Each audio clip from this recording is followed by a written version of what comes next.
Okay, so I'm here with John Yu and Conroy Kanter, who are here to represent Million Loves of Me, but a new edited version, a US version. Yes. And they are effectively the filmmakers and producers behind this wonderful film, wonderful feature. Thank you. Thank you. John. Thanks. Thank you very much. Thank you for having us. No, you're welcome. And one of you needs to give me the synopsis. Obviously, I know this film very well, but who would like to give me a Million brief? Loves of Me is a film about a dysfunctional family. It talks about a not so extraordinary relationship between a mother and a daughter. It is a film about delusion, power, and confinement. It is a real life case. It is a real court case, actually represented by me when I was working as a lawyer in Hong Kong, and I worked and acted for that daughter in the film, and that I had great empathy towards her experience. That's why I think I have that responsibility when I became a filmmaker to turn this story into a film. Yeah. Thank you. And John knows I love this film. But what the very interesting twist about this is how John looked at a different version, and then I know this led on to you. So yeah, if you can explain your connection to John and how you brought in as an American version of this. Yes. Well, I met John in Cannes at the Cannes Film Festival 2 years ago. About 2 years It'll ago. be 2 years ago. Yeah. And my partner Frank Mayer has a post-production studio in Los Angeles, and we work together. And he had seen the film and said, "Please watch this and see if you think you want to come on and help." Yeah, because Frank came in first, didn't yes. I think? And then you were, sorry, yeah. And Frank wasn't in Cannes because we usually divide and conquer. Like I'm at this festival in Berlin, and then he'll go Not to good cop, South bad Africa. cop, but divide and conquer. No, divide and conquer. And so we met and we hit it off. Remember, we had all the great parties with the Movie Pass. Yeah. It's not around anymore. Not around anymore. They're not around anymore. Yeah. So there's a lot that goes on in the film world, but I think networking at festivals is what's so wonderful. Yes. So thank you for having this. Oh no, you're festival. welcome. Honestly. And networking, and so we met, and then we went back to Los Angeles, and I saw the film, and I have to say, it just touched my heart because it is that mother-daughter story with a twist. And the fact that you played the part in there, and you just have such a passion for this, but it was that hoarding is a mental illness. It's really about mental illness. It is. It's quite effective. I mean, the whole film is, and I know we're talking off camera about John as a lawyer, but we all know that actually John has a real personal connection to this because he was involved with the case. Yes. And of course that piqued his interest, and the rest kind of is compressing it. But yeah, you're right, and I found it very moving, hard to watch in places, brilliantly acted, brilliantly made. But yes, it is ultimately a film about mental illness, really. And that family dysfunction. Oh. And it doesn't matter if it's an Asian film or an English film or an American film, we can all relate to the family dynamic. And that's what brought me in. I was just so touched. And I actually was like one of the few women that helped on this. And I thought, well, listen to me, guys, because I had that mother-daughter connection with my mother and now with my daughter. And sometimes it is topsy-turvy.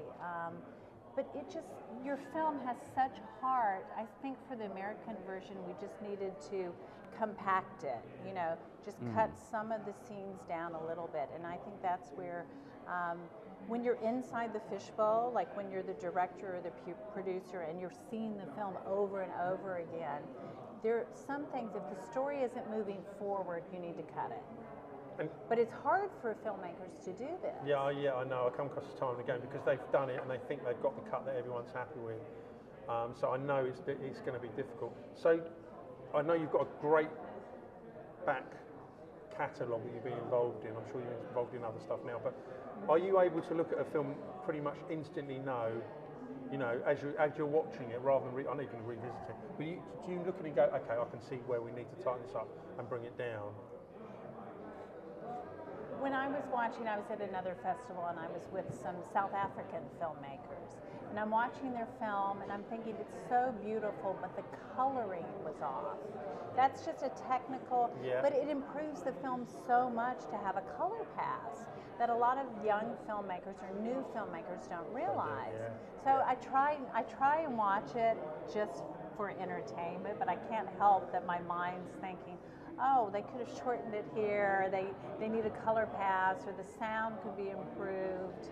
Because that's the difference sometimes between selling your film and not selling it. Absolutely, yeah. And not every distributor is going to tell you the truth. We like it, but they just will pass. And I suppose there has to be a truth in this.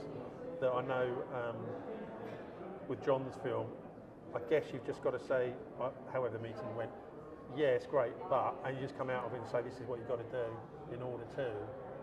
I'm not sure if it was quite like that. It wasn't. I mean, I thought it was a very collaborative team effort.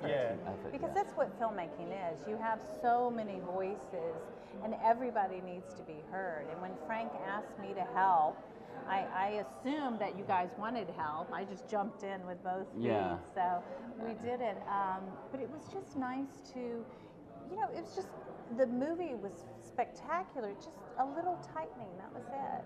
And it's really, I'm so interested by this because how, as you say, I know that a small difference can make a vast difference at the end. But what did you need to do, I hate to say this, to make it more Americanized? That's not what I'm getting at, but make it more accessible to the audience that you know. Well, there was a little bit make it more Americanized because some humor doesn't translate. Humor in Asia may not translate in the US or the UK, and vice versa. And it was just some of that, or some things just, went on too long. But your film is so beautiful, and now thank you. It's even more beautiful. So I mean that in the nicest possible way, because it's hard to be a filmmaker. It's hard to go in, day out, be on set, and as a producer, I mean, you're really putting the fires out. And John, you not only had to do that, but you had to be one of the lead actors in the film. So it's double, wearing two hats. It's a difficult process, but I'm so proud of you, and I'm proud of the film. No, it's honestly, like I said, I really do love the film. I'm guessing that you get so many people asking you to work on their projects, you must be inundated, because in your position, people must be coming to you, or however your structure is. So how do you hone through that? How do you go through those? Because I guess you can't deal with all, I'm going at the sheer workload. So how do you have a team that work around you that will sift through them? What's the process? I have, I know many people have agents, and agents are great for some people. However, I have a team where I work with my entertainment lawyer. They get so many projects. And then when she finds something, she'll ask me. And then my partner, Frank Mayer, projects will come in with him. And so they ask me. I don't take unsolicited. Right, no, of course not. Because then you would be... Never get anything done, I guess. Yes, and then you don't want to, accidentally, then if I have a film that has something of theirs in it, there's that legal issue. Not that I would steal something, but you just want to do it properly, so I think you do have to go through proper channels, either, and I have an entertainment lawyer, so that's who really helps me. And then I have to feel it in my heart. It has to be a movie that I would want to see, or it has a message. I've done a social impact film as well, Trafficked. Right, I think John mentioned that. And Trafficked is with Ashley Judd and Ann Archer and Sean Patrick Flannery and Patrick Duffy from Dallas. But that is a different film where I was on from A to Z. So that's what I'll do. I'll either do a whole project where I'm on at the very beginning, or if I'm available, I can help, with editing or a color pass or with music, because my true love is post-production. Oh, really? I love being in that dark editing room. So actually being on a production is, I'm sure it's great, but that's not really your bag, as it were. If you're given the choice, you want to be there post, seeing how it's all... It's funny because I love every part of the business. I don't really love begging for money.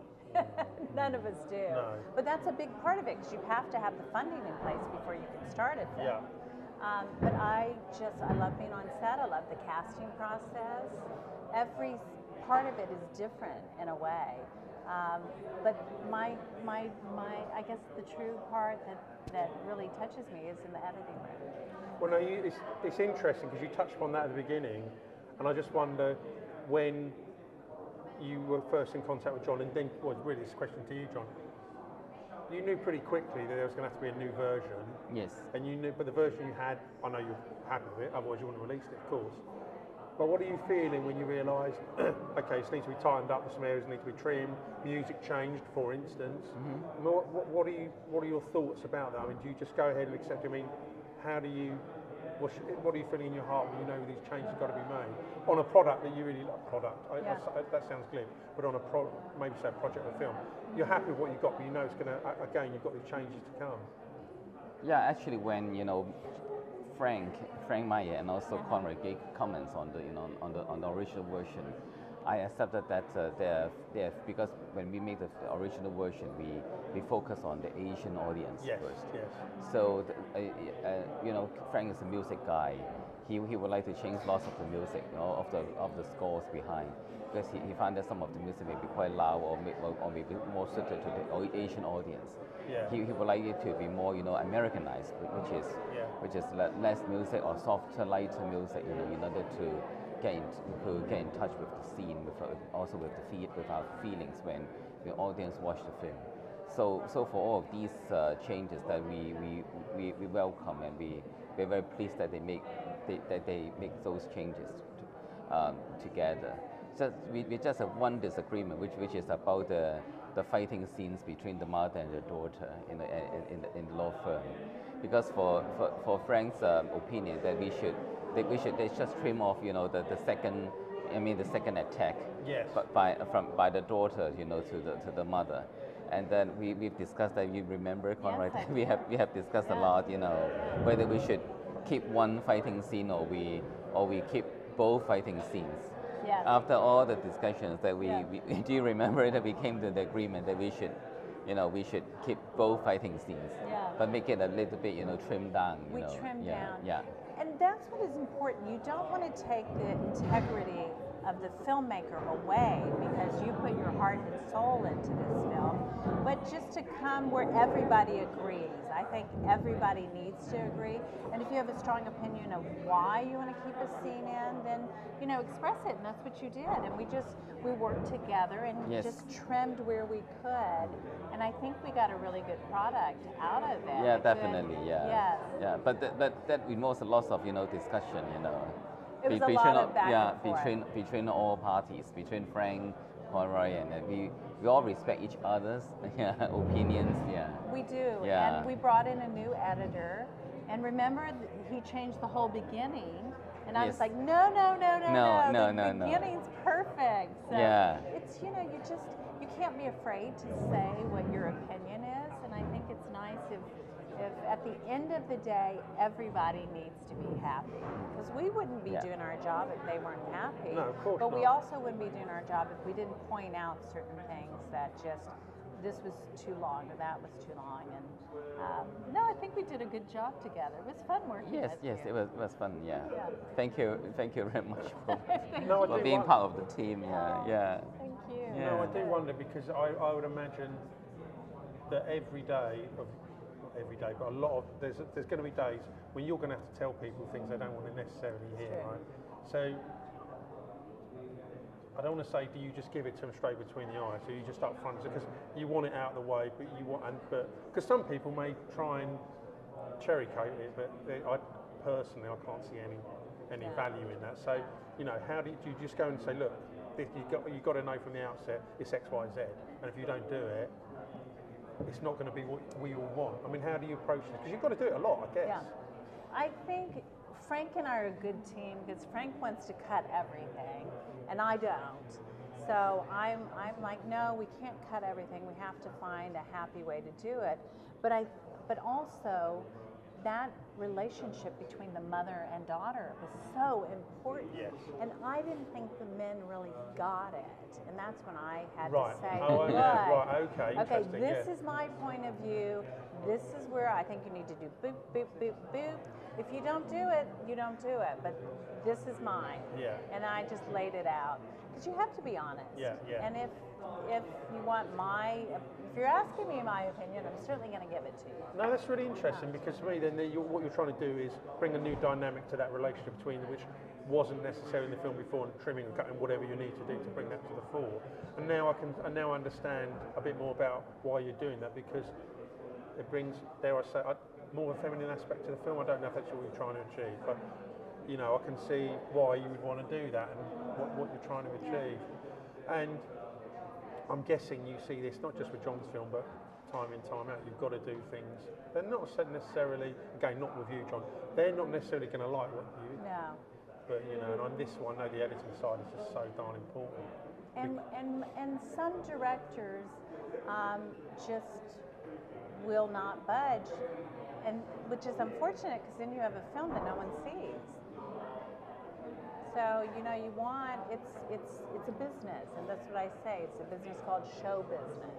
Yeah. So you want the best product out there, and you also want to make your investors happy, so they'll invest on the next film.